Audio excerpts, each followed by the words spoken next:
Bonjour à tous, aujourd'hui j'ai décidé de vous parler du très beau récit de Denis Lavant, Échappée belle, qui paraît aux éditions Les Impressions Nouvelles.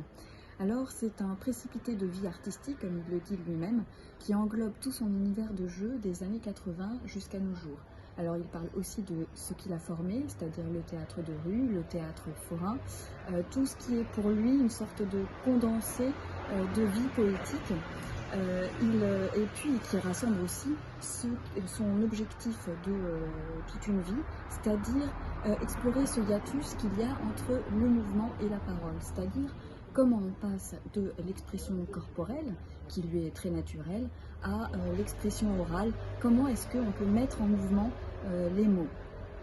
Il parle aussi de ses inspirations, le Mime Marceau évidemment pour qui il voue une passion très tôt, les enfants du paradis, et puis cette relation singulière qu'il entretient avec Léos Carax, et puis l'expérience extrême et démente du tournage des Amants du Pont-Neuf.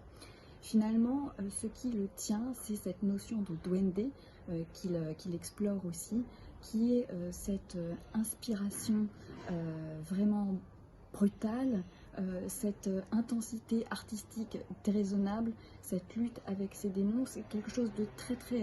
particulier, mais qu'il a porté toute sa vie.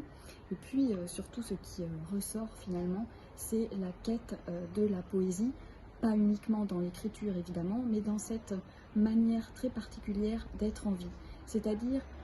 chercher un état de grâce, chercher le duende dont on ne peut pas préméditer la venue et qui survient et qu'on peut refuser, et manifestement Denis Lavant ne l'a jamais refusé.